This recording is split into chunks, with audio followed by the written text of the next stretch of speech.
Hello, everybody. Welcome again to another edition of TGN News, People with Stories to Tell. How was everybody? It's Friday, October the 30th. This month is gone. I hope everybody's doing okay. You know, again, as usual, I'm going to give, people a chance to log on and join to see what's going on today. Got a pretty good show tonight. Tonight I'm going to show you guys different incidents to where it's starting to seem inescapable. And when it comes to the mentally ill that's allowed to carry on vicious and malicious acts and on innocent people, and people growing bolder and bolder with kidnapping and women and children being slaughtered, I'm gonna show you different incidents of these videos.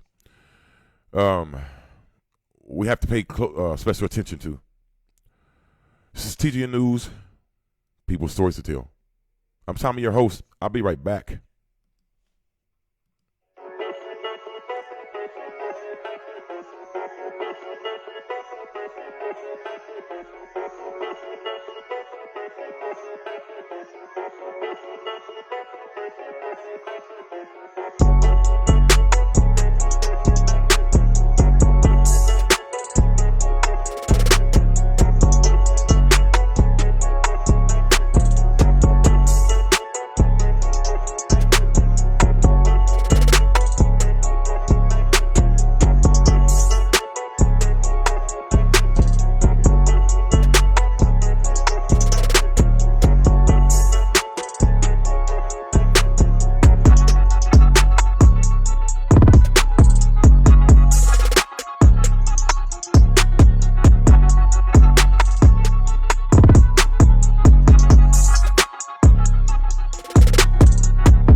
You guys, I'm back. I am back. I want to show you guys a video.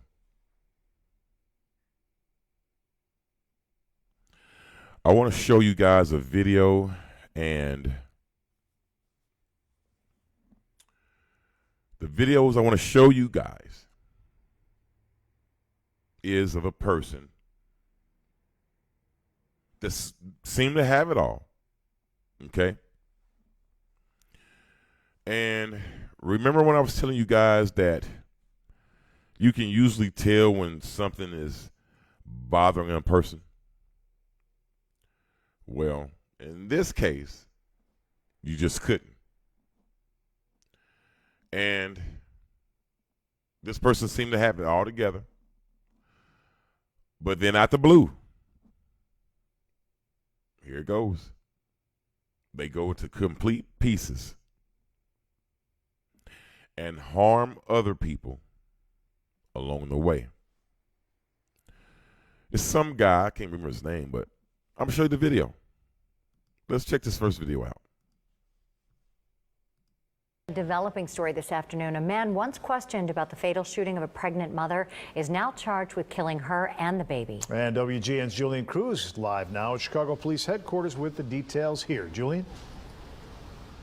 Ray, the suspect is being held without bail. He is charged with 2 counts of first-degree murder. He is accused of shooting to death his former pregnant girlfriend. The brutal attack blamed for causing the death of his unborn child. That appears to be the motive. He did not want her to carry this pregnancy through. 39-year-old Corey Deering, a longtime youth football coach and Park District supervisor, accused of harassing his pregnant girlfriend, Stacy Jones, harassment that police say led to double murder.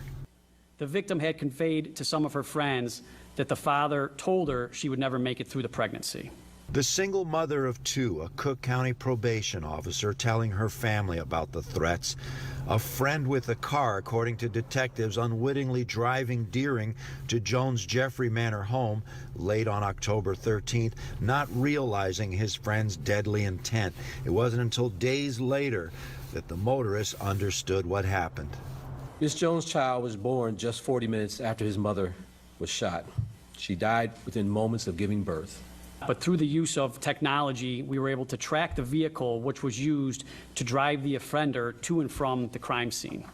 Police first arresting Deering within hours of the attack, releasing him for a few days until they could gather more evidence.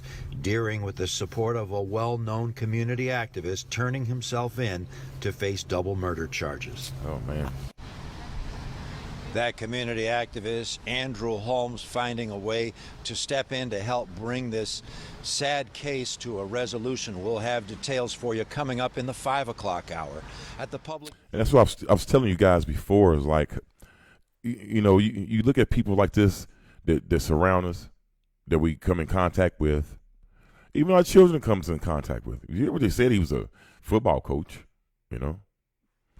You know, you never know when something is alienating a person to the point of no return. You can never tell, and that's why it's best to be even more cautious nowadays of who you be around and who you take on as a partner, a lover, or booty call, whatever the case may be. It's best to be careful, you know, nowadays. You know, I don't want to, you know, seem like a Halloween fright, but that's what you might come up with. Adjacent, especially with everybody wearing the mask now. I'm just saying, though, you know, you can't just invite strangers or whoever the case may be. You just can't get involved with just anybody nowadays. You see that. You have to make wise decisions. Even when you're allowing someone to become close to you, you have to make what you have to. But a lot of people don't, and you can see the results of it. I never knew that. I don't think she ever knew that this person would have done this.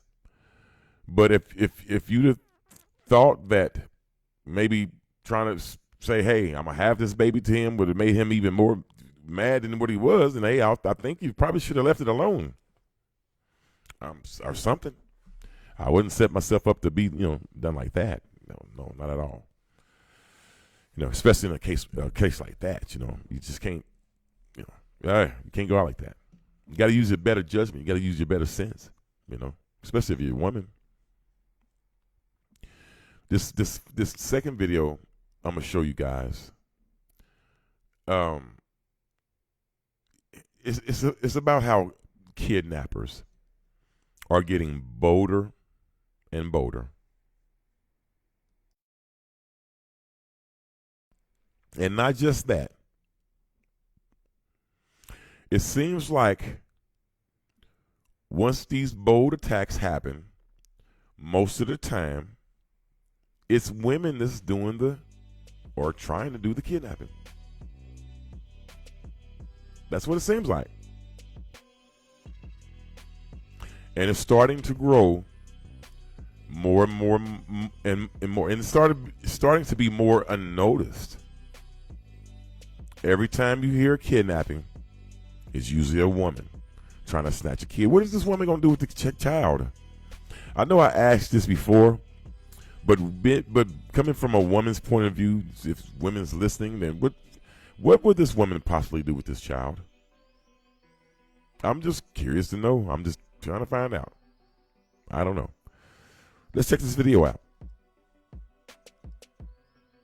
The LAPD needs your help identifying this woman that you'll see in the video. Police say she tries to kidnap a 1-year-old boy. It happened Sunday around 6 p.m. on West Manchester Avenue in South LA. The woman's wearing a white shirt. Now, one woman was walking out of a restaurant with a child in her arms, and police say the alleged kidnapper claimed the boy was hers and then tried to snatch him away. A security guard chased her off the property, and police say the same suspect tried to kidnap another child several miles away inside of an apartment complex. But first, some the LAPD needs your help identifying this woman that you'll see in the Jesus video. Christ. I guess that's the scheme they done came up with now. If you get caught, hey, just act like the baby's mine. You know? Act like the other person kidnapped the child and give it back to me. You know? Seemed like it would be a clever. Man, I was stumped. You know what? Oh, God. You know what? You try to kidnap a child. Fine. Fine. You don't get away with it. Guess what? I'm sorry, but you should have. You should have, because, boy, what you going to get after that, they'll probably be taking me to jail, too. Simple as that. And you know what? And to stand there like the child is yours, guess what's going to happen? Can y'all tell me what y'all would have done? Whoever's listening now, what would y'all have done? Man, it'd have been hard for me to control myself in a situation like that. I'm serious. Anybody. That person in the parking lot was better than me. Can y'all believe that, man? And this is not the first incident like this, y'all. It's not. People are starting to do this more and more. Like this is the thing to do now. Oh, you see a family, whoever it is, man, the husband, mama, the kids, snatch one of them and act like it's yours, you know. Is that the thing to do now, y'all? I don't know. I ain't been into kidnapping in forever, so I don't know. What is going on now? I don't know. I'm just asking.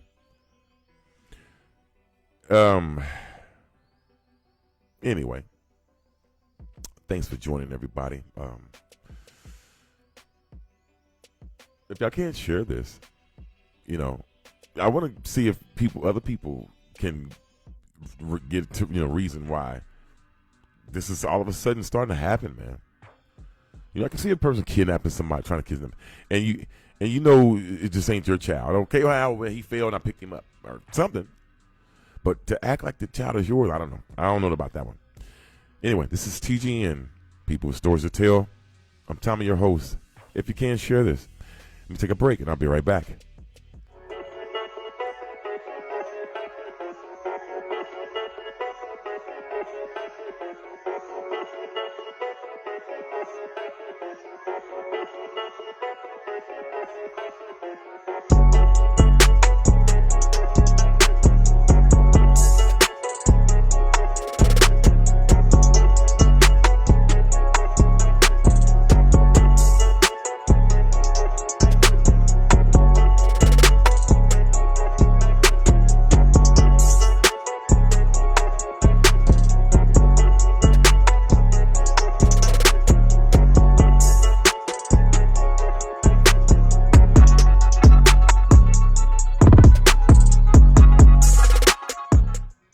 All right, you guys, I am back.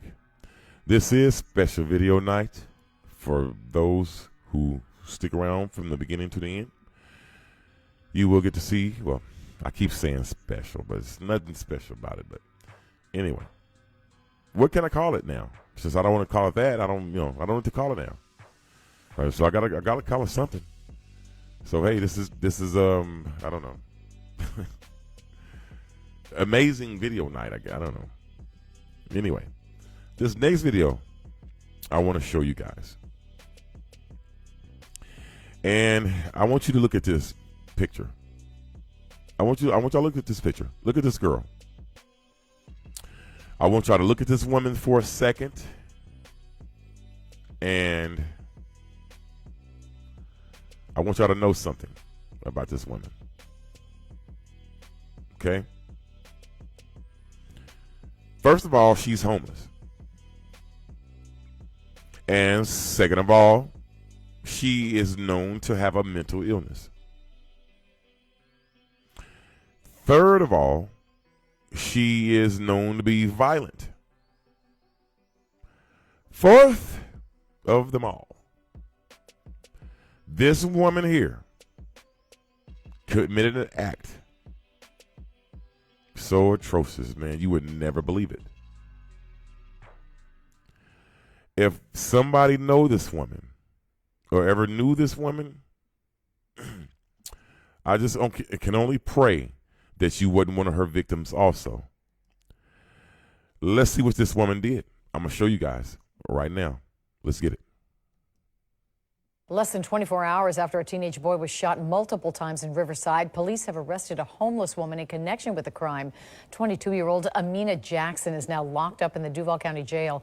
News4JAX I-Team reporter Kelly Wiley is live in Riverside. Kelly.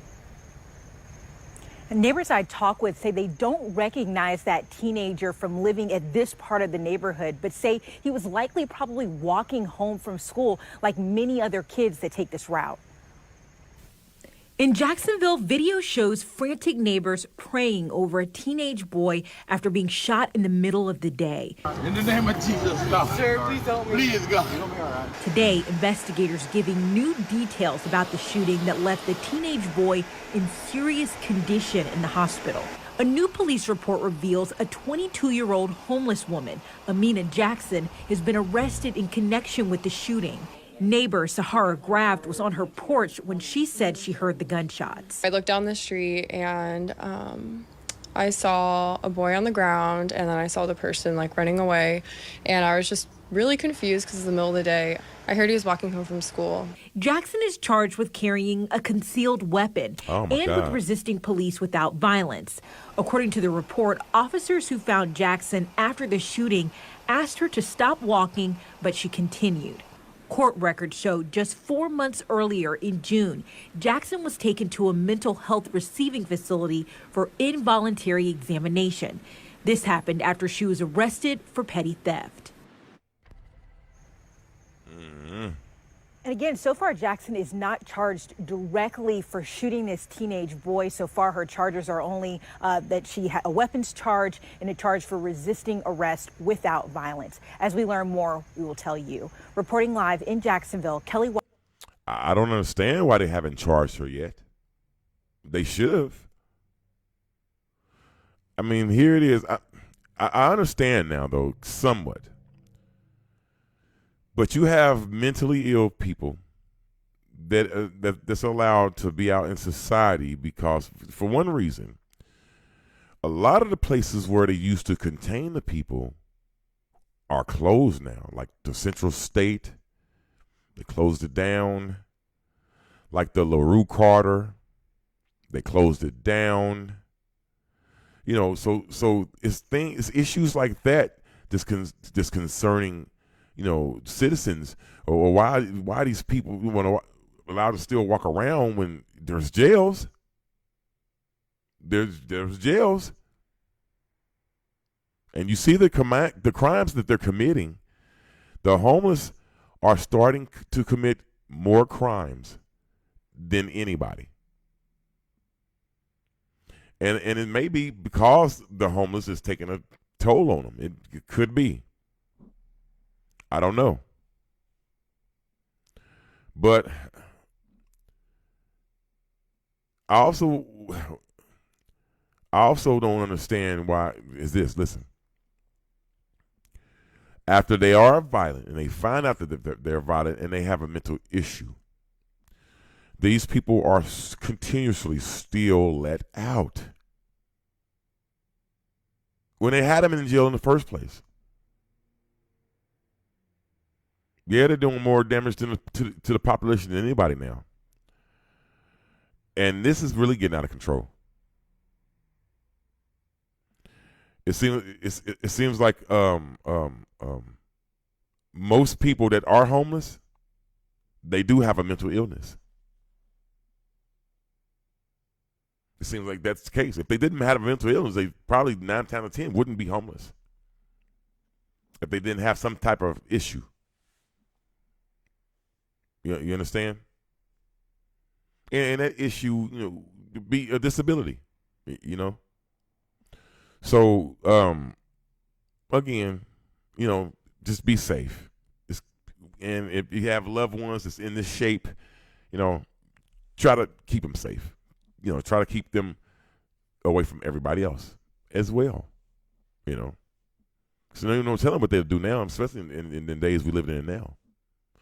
So I'm out of time, you guys. I hope y'all enjoyed this topic. I hope you enjoyed this program. I will see you guys again soon. I won't say soon. I mean, I won't say when, but I will see you guys again soon. This is a special video tonight. I hope y'all enjoy it. And again, share this if you can. And show the support. You know, that's all we can do nowadays. Show people support. You know, much love. That's what they call it. This is TGN, People with Stories to Tell. Until next time.